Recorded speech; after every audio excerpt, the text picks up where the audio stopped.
各位大家好，歡迎收聽香港股市透視，一個由 AI 自動生成嘅每日盤後分析。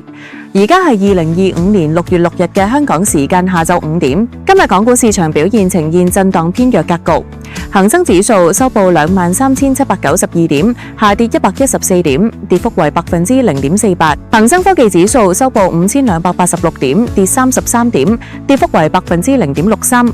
國企指數報8,629點，跌54點，跌幅為0.63%。主板成交金額達到2,356億港元，市場活躍度維持高位。全日709隻股份上升，984隻下跌，反映資金輪動速度加快，市場分歧明顯加劇。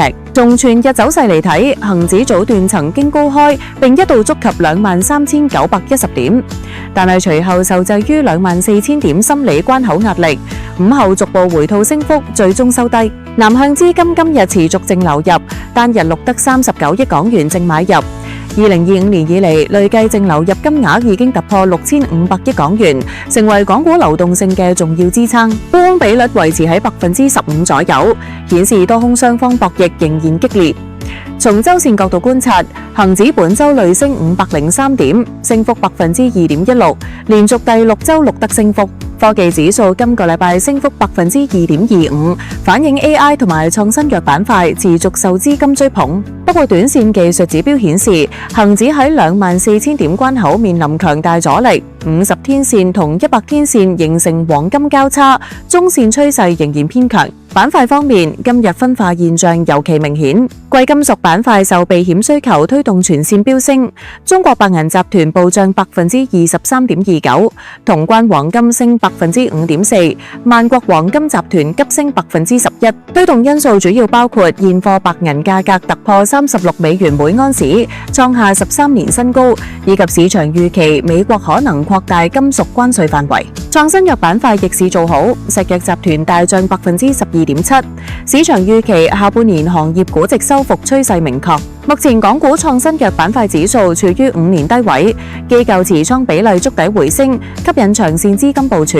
科技股走勢分化，快手憑借可靈 AI 商業化突破逆市，升8.4%，但小米集團跌2.1%，美團同埋阿里巴巴均跌逾1%。板塊整體受制於美國科技股回調壓力，資金傾向鎖定利潤，新消費概念顯著回調。蜜雪集團跌7.3%，老鋪黃金跌0.1%，反映高估值情緒，消費股面臨獲利回吐壓力。部分個股估值已經透支未來2年盈利增長，市場需要警惕估值修正風險。推動市場嘅主要因素方面，首先係全球宏觀政策博弈。美國5月非農數據遜於預期，市場押注聯儲局可能提前減息，美元指數跌至91水平，推動資金流入黃金等避險資產。不過中美關稅談判仍然存變數，科技脫歐風險持續壓制風險偏好。其次，內地政策托底效應明顯，近期降準降息政策落地，配合服務業 PMI 連續29個月處於擴張區間，經濟基本面韌性為港股提供支撐。南向資金持續加碼，港股通標嘅重點佈局科技及高股息板塊。第三，行業結構性機會突出。AI 產業鏈商業化進程加速，快手可靈 AI 年化收入突破1億美元，帶動視頻生成技術相關個股受捧。同時，創新藥板塊逾20款新藥預計年內上市，行業進入產品兌現期。最後，估值收復動力持續，恒指預測市盈率維持10.8倍歷史低位，較全球主要市場存在明顯折讓。國際主權基金同埋長線資金持續增配港股，特別關注稀缺性科技龍頭同埋高分紅公用事業股。值得關注嘅個股方面，快手 W 今日受可靈 AI 同 Lover 達成技術合作刺激，股價逆市升8.4%。該 AI 模型已經實現單月1億人民幣營收。視頻生成效率提升3倍，花旗維持買入評級並提高至85港元。中國白銀集團因為白銀現貨價突破36美元，股價暴漲23.3%。公司擁有國內最大白銀冶煉產能，直接受惠工業需求回升及避險資金流入。石藥集團創新藥臨床進展順利，2款 ADC 藥物獲 FDA 突破性療法認定，股價急升12.7%。大摩報告話，其估值較同業折讓45%，上調目標價至11.2港元。阿里健康績後遭拋售跌2.8%， 2025財年盈利增速放緩至18%。市場憂慮線上醫療監管收緊，影響長期增長。投資者情緒方面，目前屬於謹慎樂觀狀態，主要憂慮包括政策不確定性。中美關稅談判進入90日觀察期，科技出口管制清單擴容風險壓制科技股估值。美國大選臨近，亦都增加政策波動性。估值修正壓力方面，新消費板塊動態市盈率普遍超過40倍，部分個股面臨解禁潮衝擊。例如老鋪黃金6月28號將有15%股本解禁，加重短線拋壓。流動性波動風險方面，港美息差擴大至1.5厘。港匯持續偏弱，觸及7.85弱方兌換保證。外資配置意願受匯率因素影響，行業景氣分化亦都需要留意。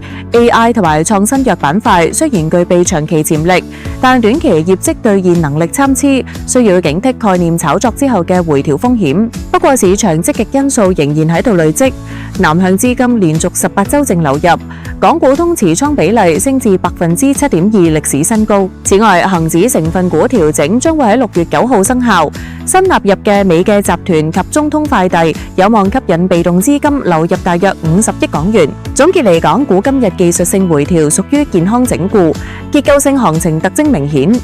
貴金屬、創新藥同 AI 應用板塊逆市走強，反映資金深耕產業趨勢。投資者宜關注美聯儲議息會議同埋內地經濟數據，把握板塊輪動節奏，喺估值安全邊際充足領域尋找配置機會。本節目內容由人工智能技術全自動生成，僅供資訊同教育目的，唔構成任何專業財務、投資或者法律建議。我哋致力於維持內容嘅誠實性同透明度，但係唔保證內容嘅完整性、及時性或者準確性。投資涉及風險，包括本金損失嘅可能性。喺做出任何投資決定之前，請諮詢專業財務顧問。